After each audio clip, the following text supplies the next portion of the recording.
बिस्मिल्लाहिर्रहमानिर्रहीम। अल्लाहुम्मा सल्लि अला मुहम्मद व आलि मुहम्मद।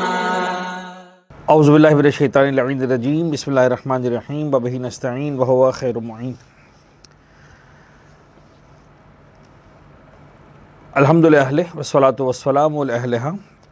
हमारी बात रोज़े के मसाइल पर आ गई। फ़ितरे का मसला एक बाकी रह गया। मैं आपको बता दूं कि फ़ितरा निकालने वाला शख्स अगर गैर सैयद है तो उसका फ़ितरा जो है वो गैर सैयद को ही जाएगा।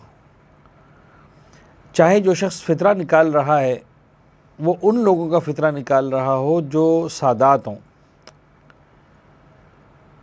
मसलन फ़र्ज़ कर लें कि एक शख्स है जो कुछ यतीम बच्चों को पाल रहा है जो सादात हैं, लेकिन जो पालने वाला है वो ख़ुद सैयद नहीं है।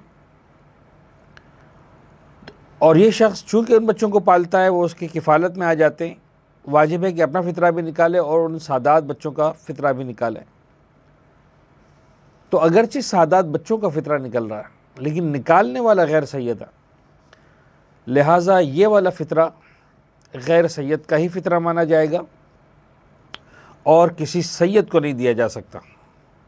लिहाजा ये फ़ितरा गैर सादात को ही जाएगा। लेकिन अगर एक शख्स जो फ़ितरा निकालने वाला है वो सैयद है, मसलन फ़र्ज़ कर लें एक सैयद ने एक गैर सैदानी से शादी की, मिसाल के तौर पर, अब उसके बच्चे भी हैं। अब वो अपना फ़ितरा निकाल रहा है, उसके 2 बच्चे हैं, उनका फ़ितरा निकाल रहा है और बीवी का फ़ितरा निकाल रहा है। तो निकालने वाला सैयद है, जिनका निकल रहा है 2 अफराद सैयद हैं, लेकिन एक फ़र्द जो उसकी बीवी है वो गैर सैदानी, फ़र्क नहीं पड़ता।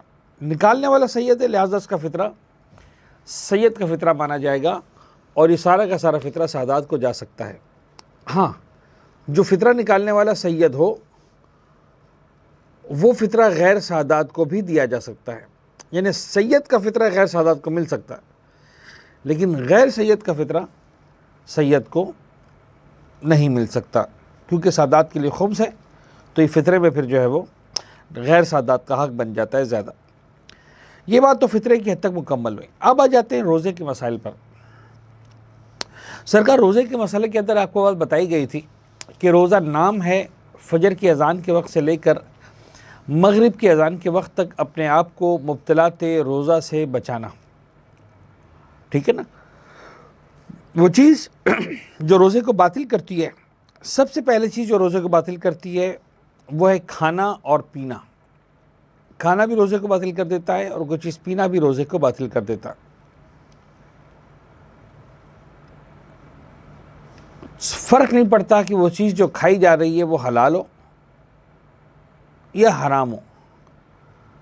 मसलन फ़र्ज़ करें जनाब अली, कोई शख्स एक ऐसी चीज़ खा रहा है, पसंद बिरयानी खा रहा है, सालन खा रहा है, जो हलाल चीज़ें,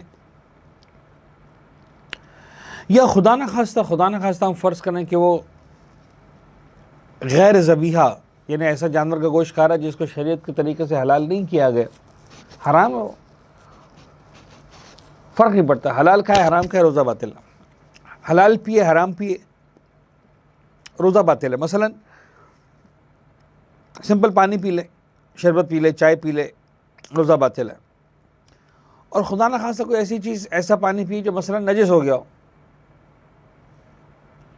अब एग्जाम्पल की हद तक चले कह देता हूँ, खुदा न खास्ता शराब पी ले, रोज़ा बातिल हो जाएगा दोनों सूरतों में।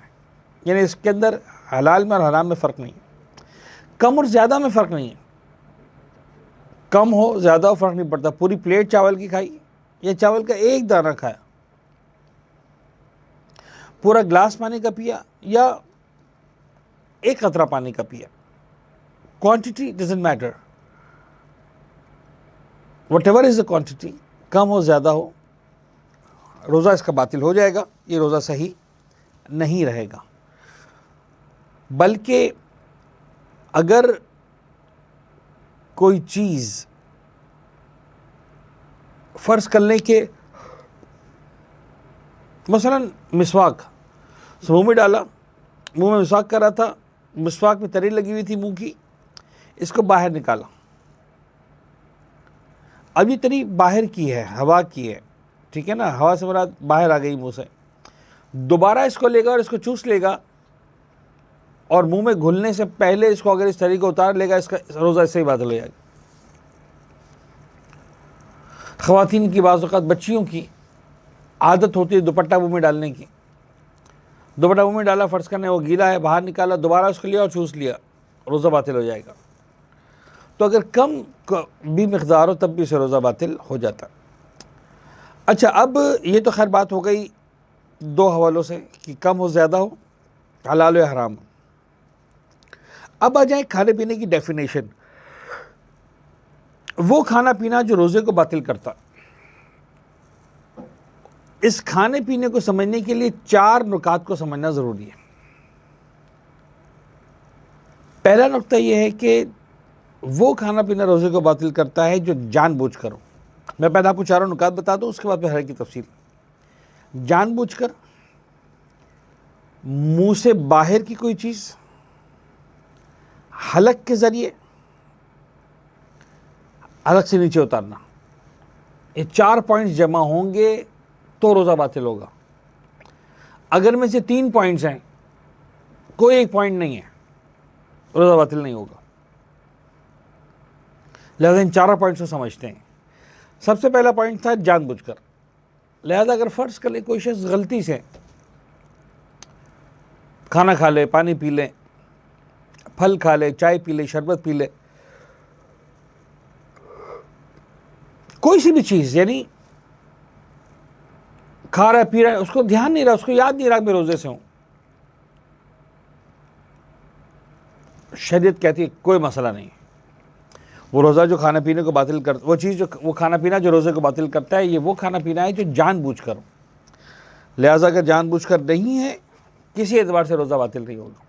अच्छा, यहाँ पर एक बात मैं आपको और बता दूँ कि लोग अक्सर सवाल करते हैं कि मौलाना अगर कोई शख्स खा रहा हो या पी रहा हो बेध्यानी में, गलती से, तो क्या उसको रोकना हमारी जिम्मेदारी नहीं है? अभी सवाल बड़ा अच्छा है और इस सवाल की वजाहत करने के लिए मुझे थोड़ा सा गहराई में जाना पड़ेगा, इसलिए कि बहुत ज़्यादा पेश आने वाला मसला ही है। देखिए, खाते हुए पीते हुए किसी रोज़ेदार शख्स को रोकना, अगर हम इसको बिल्कुल टेक्निकली फ़िक़्ह की लैंग्वेज में समझने की कोशिश करें तो ये आता है अम्र बिल मारूफ़ और नही अनिल मुनकर के बाब में। यानी किसी को अच्छाई का हुक्म देना, किसी को बुराई से रोकना। एक गलत काम कर रहा है एक शख्स, रोकना उसको। तो रोज़े के आलम में कोई शख्स खा रहा है, पी रहा है, गलत काम कर रहा है, उसको रोकना हमारी जिम्मेदारी है। ये एक सवाल बनता है। जवाब ये है कि ये जो हमने कहा बुराई से रोकना, ये उसी सूरत में रोकना ज़रूरी है जब इस्लाम उसको बुराई माने।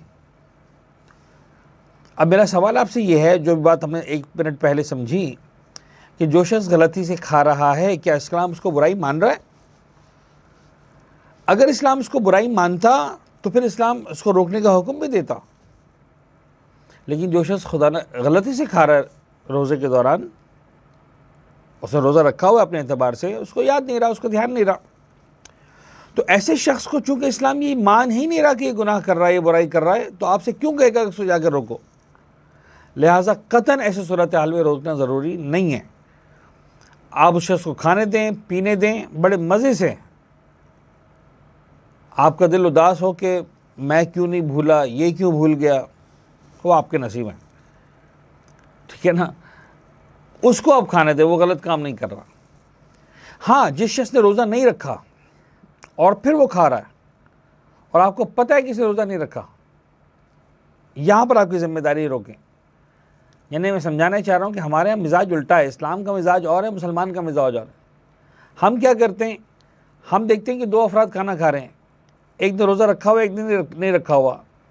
जिसने नहीं रखा उसको हम कहते हैं छोड़ यार, इसने तो रोज़ा नहीं रखा है, इसको क्या बोलें। जिसने रोज़ा रखा है उसको हम कहते हैं कि यार तुम क्यों खा रहे हो, तुम्हारा तो रोज़ा है। इस्लाम उलट बात करता है। इस्लाम कहता है कि जो इसने रोज़ा रखा हुआ है वो गलती से खा रहा है, खाने दो, उसका रोज़ा सही है, वो गुनाहगार ही नहीं। जिसने रोज़ा नहीं रखा वो गुनाहगार है, उसको रोकना ज़रूरी है। रोकना ज़रूरी से मुराद अगर तुम्हारे बस में है, वरना समझाने की बात बनती है। तो जो अम्र बिल मारूफ़ का चैप्टर है वो मेरा मौजू नहीं है इस वक्त, लेकिन अम्र बिल मारूफ़ यहाँ पर होगा कि जो शख्स जानबूझकर रोज़ा खा रहा है, जो जानबूझकर रोज़ा तोड़ रहा है। तो ये वाली बात हो गई कि साहब जानबूझकर। दूसरा नुक्ता जो खाने पीने में है वह है मुंह से बाहर की कोई चीज़।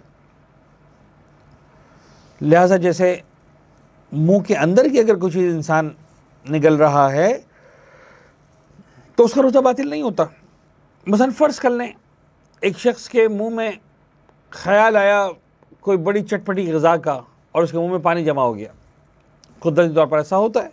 या इफ्तार का वक्त नज़दीक आ रहा है, भूख भी लग रही है, घर में मज़ेदार चीज़ें बन रही हैं और उनकी खुशबू से मुंह में पानी आ रहा है, आप बिल्कुल उस पानी को पी सकते हैं। ये बाहर का पानी नहीं, मुंह के अंदर का पानी बिल्कुल अलाउड है, 100% सही है। बल्कि आगा ने यहाँ तक फरमाया है कि अगर बलगम वगैरह भी मुंह में आ जाए, बेहतर है कि फेंक दें, वो एक और बात है। लेकिन अगर आप जानबूझकर भी निकल लेते हैं तो आपका रोज़ा बातिल नहीं होता, इसलिए कि बाहर की कोई चीज़ आपके मुंह में नहीं जा रही, ये जो चीज़ें आपके मुंह के अंदर की चीज़। हाँ, अगर बाहर की कोई चीज़ अंदर आ जाए तो उससे रोज़ा बातिल होगा, अगर रोज़े का वक्त शुरू होने के बाद उसको भी अगर आपने उसको मुंह में खाया। बस आपने खाना पहले खा लिया था, दांतों में कोई चीज़ फंस गई थी, ये बाहर की चीज़ है, तो सहरी से पहले तक अलाउ थी, सहरी तक अलाउ थी। लेकिन रोज़ा शुरू होने के बाद अब अगर दिन में वाली चीज़ आप जानबूझ के खा लेंगे ये सोच कर कि ये तो मुँह के अंदर की होगी, नहीं नहीं, ये मुँह के बाहर की है, तो भी इससे रोज़ा बातिल हो जाएगा। लिहाजा अगर किसी को ये यकीन हो कि मेरे मुंह में जो कोई चीज़ फंसी हुई है और ये मैं सोऊंगा मसलन तो मेरे मुंह में चली ही जाएगी, उसके लिए वाजिब है कि वो पहले खिलाल करे। लेकिन अगर आपको पता है कि नहीं ऐसा कुछ नहीं होता, जो दांत में फंसी रहेगी, तो हत्ता आपको टूथपिक यूज़ करना भी वाजिब या उसको निकालना वाजिब नहीं है। तो खुलासा कलाम ये हुआ कि वो जो चीज़ रोज़े को बातिल करती है वो होती है मुंह से बाहर वाली चीज़, मुंह के अंदर वाली चीज़ रोज़े को बातिल नहीं करती। तीसरा नुक्ते पर आ जाए सर। तीसरा नुक्ता है हलक के ज़रिए। हलक के ज़रिए अगर आप कोई चीज़ नीचे उतारते हैं, अब नीचे उतारने पर बात आएगी मज़ीद, हलक इस्तेमाल हो रहा है तो आपका रोज़ा बातिल होगा, अगर हलक इस्तेमाल नहीं हो रहा तो आपका रोज़ा बातिल नहीं होगा। अब मैं मिसाल दूँ आपके लिए ताकि बात क्लियर हो जाए। सबसे पहले चीज़, हलक को इस्तेमाल किए बगैर इंजेक्शन लग रहा है, फ़र्ज़ करना ड्रिप लग रही है, और चले फ़र्ज़ कर लें कि ड्रिप भी जो है ग्लूकोज की है, फूड सप्लीमेंट है, खाने पीने के लिए इस्तेमाल हो रही है। इंजेक्शन ताकत का इंजेक्शन है, विटामिन का इंजेक्शन है, कोई मसला नहीं। आपने हलक इस्तेमाल नहीं किया, हाथ इस्तेमाल किया, 100% जायज़ है। हमारे उलमा इसको मना नहीं करते, आका सिस्तानी इसको मना नहीं करते। तो नंबर 1 हो गया इंजेक्शन, ड्रिप, चाहे बीमारी हो चाहे ना हो, चाहे दवा हो चाहे ऐसी चीज़ हो जो खाने पीने के बदले इस्तेमाल हो रही हो। अगर खाने पीने के बदले इस्तेमाल हो रही है तो बेहतर है कि ना खाया जाए, ना इस्तेमाल किया जाए, लेकिन बहरहाल अगर करेंगे तो रोज़ा बातिल नहीं होगा। तो ये तो एक हो गई ड्रिप। दूसरी एग्जांपल, फ़र्ज़ कर लें आप कानों में ड्रॉप डाल रहे हैं और उसका जायका अलग तक पहुंच गया, गले में महसूस भी हुआ, मसला नहीं है, आपका रोज़ा बातिल नहीं होगा। आँखों के अंदर अगर आपने कोई चीज़ दवाई डाली, आका सिस्तानी फरमाते हैं बेशक उसका जायका गले तक पहुंच जाए, रोज़ा बातिल नहीं होता। हाँ, नाक के अंदर, चूँकि नाक को मुँह का हिस्सा माना गया, तो नाक से अगर कोई चीज़ आप ली, कोई कतरे वगैरह डाले और वो हलक तक पहुंच गए, नहीं पहुंचे तब भी रोज़ा बातिल नहीं होगा, लेकिन अगर हलक तक पहुंच गए तो फिर रोज़ा बातिल होगा। अच्छा, यहाँ पर एक चीज़ बड़ी इंपॉर्टेंट है जिसका सवाल पूछा जाता है, और वह है दमे का स्प्रे। ये जो बच्चे इस्तेमाल करते हैं जिनको खुदा न खास्ता दमे की बीमारी होती है, तो जो पंप लेते हैं वो दवाई कहा जाता है कि आमतौर पर गले में नहीं जाती, बल्कि वो सांस की नाली में जाती है, फेफड़ों तक जाती है, कोई हर्ज नहीं, बिल्कुल सही है। हाँ, अगर आप ये कहें कि नहीं साहब वो फेफड़ों तक नहीं जाती, वो पेट में जाती है, वह तो फिर रोज़ा बातिल होगा, अदरवाइज उससे रोज़ा बातिल नहीं होता। चौथी और आखिरी चीज़ जो खाने पीने के अंदर समझना ज़रूरी है वो ये है कि जो चीज़ रोज़े को बातिल करती है, ज़रूरी है कि हलक से उसको नीचे उतारा जाए। लिहाजा अगर मुंह तक महदूद रहे, हलक तक ना पहुँचे तो रोज़ा बातिल नहीं है। अब इसकी एग्जांपल्स देख लें। मसलन वज़ू में आप कुल्ली करते हैं, पानी जाता है मुंह के अंदर, तो मुंह में जाने के बावजूद चूँकि हलक तक नहीं गया, आपका रोज़ा बातिल नहीं होगा। तो कुल्ली करना, हाँ वो नापसंदीदा करार दिया गया और बात है, अगर आप बग़ैर वज़ू के बिला वजह मुंह को ठंडा करने के लिए कुल्ली कर रहे हैं, उसको पसंद नहीं किया खुदा ने, लेकिन बहरहाल अगर आप करते हैं तो आपका रोज़ा बातिल नहीं माना जाएगा। तो ये कुल्ली का मसला हो गया। या मसलन फ़र्ज़ कर लें कि आपने संगरेज़ा मुंह में रख लिया, ठीक है, असाब का रोज़ा बातिल नहीं होता।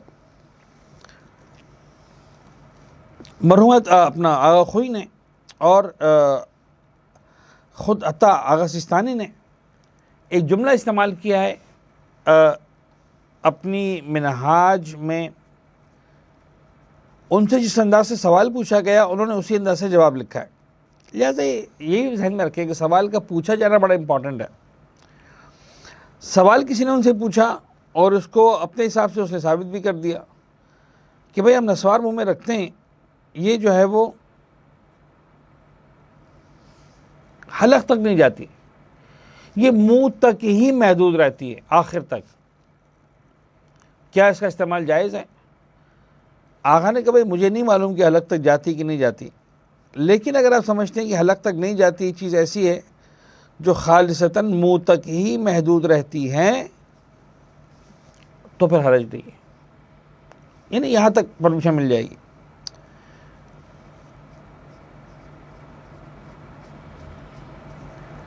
तो ये चीज़ है जो रोज़े को बातिल करती है अगर आप हलक से चीज़ नीचे उतारते हैं। अच्छा, हलक से ना उतारने की दूसरी एक और एग्जांपल, आम तौर पर बच्चों के लिए फ़र्ज़ करें खाना चबाना है, परिंदों के लिए खाना चबाना है। घरों में ख़वातीन जब खाना पकाती हैं तो चेक करना होता है, चखना होता है। देखिए, एक चखना तो वो है जो हमारे यहाँ न्याज का चखना होता है, जिसमें पूरा पेट भर जाए इंसान का फिर भी चख ही रहा होता है। मैं उस चखने की बात नहीं कर रहा। यहाँ चखने से मुराद है वाक़ई चखना, यानी वो चखना जो हलक तक नहीं जा रहा। आपने मसलन सालन लिया, ज़बान पर लगा के महसूस कर लिया, नमक सही, मिर्च सही, मसाला सही वगैरह, बिल्कुल जायज़। यानी बाज़ वक़्त ख़वातीन सवाल बनाती हैं कि भाई मसलन जो है वो मंगनी हुई है और शादी होने वाली है और निकाह हो गया है और दामाद पहली मरतबा घर पर आ रहा है, तो ऐसा ना हो कि कोई बुरा हो जाए। अरे भाई, दामाद नहीं आ रहा, मंगनी नहीं हुई, निकाह नहीं हुआ, तब भी जायज़ है, आप टेंशन मत लें। यानी इसका ताल्लुक़ इस बात से नहीं है कि आप मसले को मुश्किल बनाएंगे तो इजाज़त मिल जाएगी वरना नहीं थी। ये इजाज़त सबको है पहले दिन से। अगर आप वो चीज़ जो आपको चखनी है वो सिर्फ मुंह तक महदूद रहेगी, हलक तक नहीं जाएगी, तो चाहे आपको मिर्चें महसूस करनी हो, चाहे नमक महसूस करना हो, चाहे मीठा महसूस करना हो, 100% इस बात की इजाज़त है, रोज़ा से बातिल नहीं होता।